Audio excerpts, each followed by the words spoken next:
Welcome back everyone. नहीं, नहीं, बिल्कुल नहीं, कोई ज़रूरत नहीं है भाई वीडियो छोड़कर जाने की बिकॉज़ मैं तुमको कुछ ऐसे यूनिक तरीकों से ट्रेड करना, ट्रेड मैनेज करना एंड ट्रेड से एग्ज़िट होना सिखाऊँगा, जो शायद इस कम्युनिटी में किसी ने तुमको सिखाया होगा। तो मेरे साथ वीडियो में एंड तक बने रहो। यहाँ पर देखो मैं अब ट्रेड लेने वाला हूँ और ट्रेड लेने का रीज़न भी मैं तुमको बताऊँगा, काफ़ी डिफरेंट रीज़न है मेरा यहाँ पर ट्रेड लेने का। तो यहाँ पर मैं 5 बीटीसी शॉर्ट करने वाला हूँ जिसमें मेरा मार्जिन नियरली $46,000 लगेगा। इसे अगर तुम इंडियन रुपी में कन्वर्ट करो तो 40 से 41 लाख रुपए बैठते हैं कुछ। फर्स्ट ऑफ ऑल मैं तुमको यहाँ पर अपना रिस्क टू रिवॉर्ड सेटअप करके दिखाता हूँ। इसमें मेरा छोटा सा लॉस होगा। अगर इस कैंडल के जहाँ मैंने ट्रेड लिया है, इस कैंडल का अगर हाई ब्रेक होगा तो मैं एग्जिट कर दूंगा। 100 पॉइंट का मेरा एसएल है और उसके अगेंस्ट में 240 पॉइंट्स का मेरा टारगेट है एंड 1:2.5 की ये ट्रेड है और हो सकता है मैं इसमें अपना टारगेट थोड़ा और बड़ा कर दूं मार्केट के मूव करने के according. And second of all मैं तुमको रीजन बताता हूँ। यहाँ पर ये रेक्टेंगल फॉर्मेशन है, इसके बीच में बाइंग सेलिंग चल रही थी और एक ऊपर की तरफ ब्रेक करने की तरफ इंडिकेट किया है मार्केट ने। यानी 15 मिनट में तुम ये कैंडल देखो, 1 मिनट 1 मिनट में ज्यादा अच्छी नजर तुमको आएगी। ये कैंडल यहाँ पर देखो, यहाँ पर काफी रिटेलर्स ने एंट्री की होगी ये सोच करके ब्रेकआउट हुआ है, बट यहाँ कुछ नहीं हुआ था जिसकी वजह से काफी लोग यहाँ पर ट्रैप हुए होंगे। तो फर्स्ट रीज़न मेरा ये है यहाँ पर ट्रेड लेने का एंड सेकंड रीज़न ये है कि ईएमए को क्रॉस करते हुए नीचे की तरफ कैंडल क्लोज करिए, काफ़ी अच्छी बिग बार कैंडल है। तो यहाँ पर मेरे पास ट्रेड लेने के एटलीस्ट 2 रीज़न है जिसकी वजह से मैंने ट्रेड ली है। बहुत छोटा सा एसएल है, 100 पॉइंट का एसएल है और उसके अगेंस्ट में 240 का टारगेट है। 1:2.5 की ट्रेड है एंड हो सकता है अगर इसमें मार्केट थोड़ा और अच्छा मूव करे तो मैं इसमें टारगेट और बड़ा कर दूं। यहाँ पर $1200 का प्रॉफिट होने दो कम से कम, तो प्रॉफिट बुकिंग की जाएगी। अभी $400 का काफी अच्छा यहाँ पर प्रॉफिट चल रहा है। 1 मिनट के टाइम फ्रेम पर तुम यहाँ पर देखो, एक नीचे सपोर्ट जोन है, इस जगह पर मैं यहाँ मार्क करता हूँ। एक सपोर्ट जोन आ रहा है तो मेरा टारगेट कम से कम यहाँ तक का होना चाहिए बिकॉज मे भी हो सकता है कि ऊपर की तरफ को यहाँ से रिवर्स कर जाए, बट अगर इसे वन वे में यहाँ ब्रेक कर देगा तो मैं ट्रेड थोड़ी और होल्ड करूंगा, बट अगर वन वे में ब्रेक नहीं कर पाया तो मैं ट्रेड एग्जिट कर दूंगा।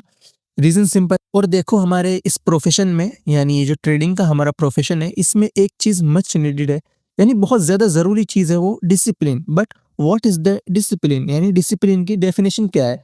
कुछ लोग डिसिप्लिन को गलत वे में लेते हैं। यानी बहुत से लोग डिसिप्लिन के चक्कर में क्या करते हैं कि अगर उनका सेटअप बन भी रहा है, छोटा सा एसएल है, बट फिर भी ट्रेड नहीं करेंगे। रीजन कि मैं डिसिप्लिन मेंटेन कर रहा हूँ। This is not a discipline, ये डिसिप्लिन नहीं है भाई।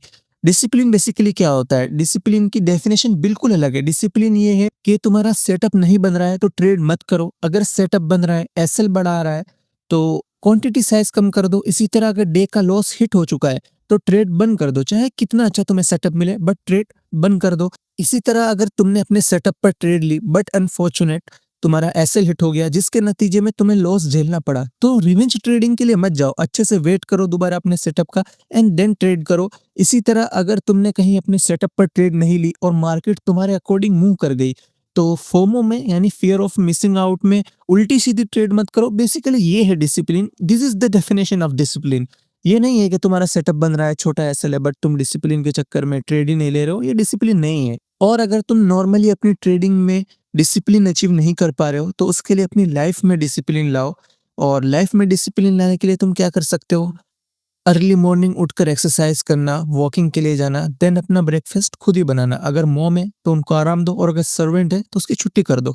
अपने काम सब खुद ही करो और ये रोज करो बगैर आलस किए। एक भी दिन छोड़े बगैर डिसिप्लिन लाओ अपनी लाइफ में बेसिकली, तो ही तुम अपनी ट्रेडिंग की जर्नी में भी डिसिप्लिन ला पाओगे। ये मैंने खुद फॉलो किया है, इसी वजह से बता रहा हूँ। You can believe it, but मैं जब शुरू में ट्रेड करता था तो एक दिन में 40 ट्रेड लेता था भाई, और लॉस से ज्यादा बड़ा जो मेरा लॉस होता था वो चार्जेस में होता था। इतनी ज्यादा मैं ओवर ट्रेडिंग करता था। और ओवर ट्रेडिंग बेसिकली डिसिप्लिन का सबसे बड़ा दुश्मन है। ट्रेडर नॉर्मली इसी ओवर ट्रेडिंग पर ही कंट्रोल नहीं कर पाते हैं। तो इसीलिए अपनी लाइफ में डिसिप्लिन लाओ। मैंने खुद ऐसा किया है। मैं अर्ली मॉर्निंग उठकर वॉकिंग के लिए जाना, एक्सरसाइज करना एंड देन अपने ब्रेकफास्ट खुद ही बनाना। तो इसी वजह से मैं तुमको बता रहा हूँ, अगर तुम करना चाहो करो, नहीं करना है तो तुम्हारी मर्जी भाई। मैं क्या ही कह सकता हूँ, मैं सिर्फ तुमको गाइड कर सकता हूँ। मैं उंगली पकड़कर तुम्हें ट्रेड करना नहीं सिखा सकता हूँ। मेरी गाइडेंस पर चलना ये तुम्हारा खुद का काम है, वो तुम्हें खुद करना होगा। वो मैं तुमसे नहीं करवा सकता हूँ। बेसिकली मैंने तुमको बता दिया है क्या करना है, अब करना ना करना वो तुम्हारे जिम्मे है भाई। काफ़ी लेक्चर दे चुका हूँ बेसिकली मैं डिसिप्लिन पर। अब थोड़ी ट्रेड की बात कर लेते हैं। अब अगर ये ईएमए के ऊपर गया, मैं यहाँ पर 1 मिनट रुको, लाइन ड्रॉ करता हूँ। ये यहाँ पर अगर इस जोन के ऊपर जाता है तो मैं एग्जिट कर दूंगा। बेसिकली अगर यहाँ से ऊपर गया तो रिवर्स कर जाएगा, क्योंकि ये 5 मिनट पर थोड़ा पुल बैक ले रहा है, तो इसी वजह से यहाँ पुल बैक तुमको देखने को मिल रहा है। अगर ये पुल बैक है तो यहाँ से फॉल कर देना चाहिए। इसी वजह से मैं यहाँ पर होल्ड कर रहा हूँ थोड़ा ईएमए तक। अगर ईएमए को ब्रेक करके ऊपर की तरफ को कैंडल क्लोज कर देगा तो मैं सिंपल एग्जिट कर दूंगा। ओके, नीचे की तरफ मूव तो आ रहा है। फॉल कर जाओ बिटकॉइन, आज अपनी तुम अपराजित शक्तियां दिखा दो भाई। बड़ी कैंडल नीचे की तरफ को बना दो, लॉन्च हो जाओ भाई नीचे की तरफ को। नीचे की तरफ को बेसिकली लॉन्च, ऊपर लॉन्च होता है यार। कोई नहीं, आज तुम नीचे की तरफ कोई लॉन्च हो जाओ, गिर जाओ बिटकॉइन। बहुत गिर चुके हो ऑलरेडी तुम भाई, 125 से 91 पर आ गए। थोड़ा और गिर जाओ, क्या ही हो जाएगा तुम्हारा यार। गरीबों का भला कर दो भाई। यहाँ मुंह आने दो यार। ये कैंडल अगर सही क्लोज कर गई ऐसी, तो अगली कैंडल में भी हो सकता है थोड़ी अच्छी बन जाए यार। नहीं, काफी ज्यादा तड़पा रहा है भाई। ट्रेड कभी कभार दिमाग खराब कर देती है। ओके, वाओ, क्या बात है भाई। थोड़ा और नीचे, टारगेट डन होने वाला है। अगर इसने 1 वे में ब्रेक किया तो मैं थोड़ा होल्ड करने का ट्राई करूंगा, बट अगर ये पॉज लेगा तो मैं होल्ड नहीं करूंगा, एग्जिट कर दूंगा। क्या बात है भाई, हैकर और वॉट कैंडल आई है बिल्कुल भाई नीचे की तरफ को। ओह क्या बात है भाई, हिट भाई, ब्रेक कर रहा है, 1 वे में ब्रेक कर रहा है आई थिंक। ओह भाई साहब, क्या बात है भाई। थोड़ा और नीचे की तरफ को आ जाओ। काफी अच्छा $1600 का यहाँ प्रॉफिट दिखा रहा है। इस कैंडल को रुक जाओ यार। ओके, इसमें मुझे भी 300 पॉइंट्स, 318 पॉइंट्स बेसिकली मिल रहे हैं। मैं थोड़ा ओके, चलिए ओके, यहाँ पर मैं क्लोज कर देता हूँ। अरे यार क्या हुआ, क्लोज नहीं होगा। ओके, क्लोज पोजीशन यहाँ पर मैं क्लोज कर दिया। मुझे $800 का, सॉरी $1800 का मुझे यहाँ पर प्रॉफिट हुआ है। भाई कहाँ जा रही है वो, क्या फॉल कर रहा है भाई। पहले गिर नहीं रहा था, अब रुक नहीं रहा है। बेसिकली जब हम एग्जिट होते हैं तभी ये फॉलिंग आती है। देखो इतनी बड़ी फॉलिंग जो आई है, ये ऊपर जो ट्रैप किया था ना, इसी वजह से आई है।